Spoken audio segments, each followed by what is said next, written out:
Hello everyone, आप सबका स्वागत है मेरे चैनल पे। तो गाइज़, मैं आज आप सबको अपडेट देने आई हूँ कि क्या हुआ कल मैं जो इंटरव्यू देने गई थी उसका।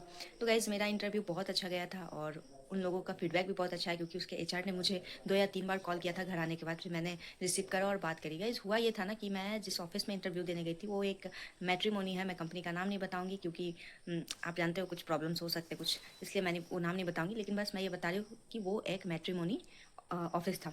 उसके बाद फिर मुझे जिस प्लेटफॉर्म से मैंने ये जॉब ढूंढा था वो भी बहुत अच्छा है। वहाँ ऐसा नहीं कि वो कोई फ्रॉड है, वहाँ पे जेन्युइन जॉब मिलते हैं। तो मैंने भी वहीं से अप्लाई किया था। लेकिन मैं जब ऑफिस गई तो हुआ क्या कि पहले बोलते हैं ना कि first impression is last impression. तो मैं जब वहाँ पे गई तो मेरे को ना तो रिसेप्शन में कोई दिखा, ना ही वहाँ पे कोई एम्प्लॉय काम कर रहे थे। मुझे सिर्फ 3 लेडीज़ दिखी, जिसमें से एक ने मेरा इंटरव्यू लिया। इंटरव्यू में भी मुझे ऐसा लगा कि मुझसे कुछ खास पूछा नहीं जा रहा है। थोड़ा बहुत मेरा इंट्रोडक्शन था और यही सब बेसिक कि आप कोई वर्क एक्सपीरियंस रहा है नहीं रहा है, ऐसा ही कुछ पूछा गया। उसके बाद फिर क्या हुआ कि मैं जब वहाँ से निकली तो उन्होंने मतलब मैंने उनसे पूछा भी कि यहाँ कोई और एम्प्लॉय काम नहीं करते क्या? तो बोली कि एम्प्लॉय है।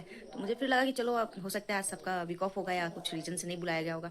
मैंने उस टाइम तो वो कर दिया। उसके बाद हाँ, और क्या था उसका ये प्रोसेस क्या था जॉब का कि आपको 15 डेज़ जो है वो आपको ट्रेनिंग दी जाएगी। और उसके बाद उस आपको 15 डेज़ में पर डे आपको 100 रुपीज़ मिलेगा। उसके बाद अगर आप कंटिन्यू नहीं करते हो, अगर आप छोड़ देते हो तो फिर आपको पैसा नहीं मिलेगा। आपको 15 डेज़ कंप्लीट करना पड़ेगा। उसके बाद फिर 16 डेज़ अगर आप ट्रेनिंग कंप्लीट कर लेते हो और उन लोगों को लगता है कि आप अच्छे से कर लोगे आगे, तो ही आपको रखेंगे। अदरवाइज़ वो लोग आपका 1500 देके आपको फिर वापस भेज देंगे। तो ये था प्रोसेस। फिर क्या हुआ, फिर मेरे को सही था। फिर मैंने बोला कि चलो मैं तो कर लूँगी, अपने ऊपर विश्वास था।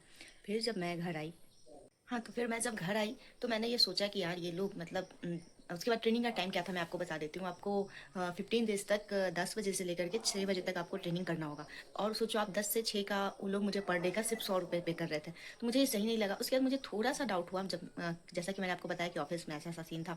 तो फिर मैं क्या हुआ ना कि मैं उस ऐप को डाउनलोड करने की कोशिश करी गूगल प्ले स्टोर के थ्रू। मुझे वो ऐप सच बताओ गाइज कहीं नहीं थी मिला, कहीं भी नहीं मिला।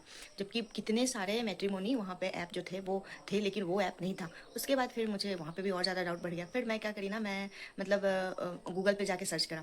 गूगल पे सर्च करा तो उसके बाद वहाँ पे वो मिला। मैंने उस कंपनी के लिंक पे गो थ्रू किया। तो हुआ क्या ना, कुछ कमेंट्स मैंने पढ़े क्लाइंट के।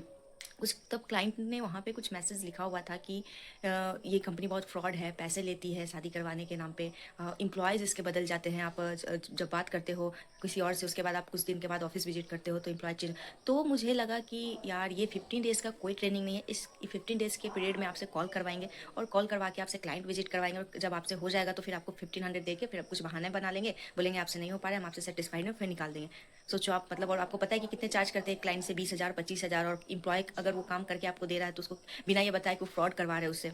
आप सोच रहे हो अगर कंपनी के ऊपर केस हो जाता है, वैसा कोई लीगल एक्शन लिया जाता है, तो इसमें तो एम्प्लॉय भी फंस जाएंगे। लेकिन जबकि एम्प्लॉय को कुछ नहीं पता होता है, वो तो मैंने थोड़ा सा सोचा इस बारे में, दिमाग लगाया तो मुझे पता चला। फिर मैंने बोला यार नहीं, मैं नहीं कर सकती इसे। भले ही मेरे लिए जॉब बहुत इंपॉर्टेंट है, लेकिन फिर भी मैंने करूँगी। मुझे जहाँ सही लगेगा, जो अच्छा जॉब होगा वही मैं करूँगी। तो ये था, अगर आप लोगों को भी ऐसा कोई ऑफिस है जहाँ आप जा करके फंसते हो तो प्लीज़ वहाँ से हट जाओगे, कि ये अच्छी बात नहीं है। आप किसी की मेहनत की कमाई को आप फंसा रहे हो। कहाँ से बेचारा रात दिन मेहनत करता है तो फिर उसे वो पैसा मिलता है, और फिर वो पैसा किसी एक होप के साथ आपको देता है कि आप सही जगह इन्वेस्ट कर रहे हो, लेकिन आप फ्रॉड कर रहे हो तो किसी के साथ। ये सही नहीं है। तो मैं तो फंसने से बच गई, लेकिन पता नहीं कितने लोग इसमें फंसे होंगे। तो अभी भी टाइम है, प्लीज़ निकल जाओ इससे। और प्लीज़ गाइज मेरे वीडियो को लाइक करिए और मेरे चैनल को सब्सक्राइब करिए। Thank you so much, bye.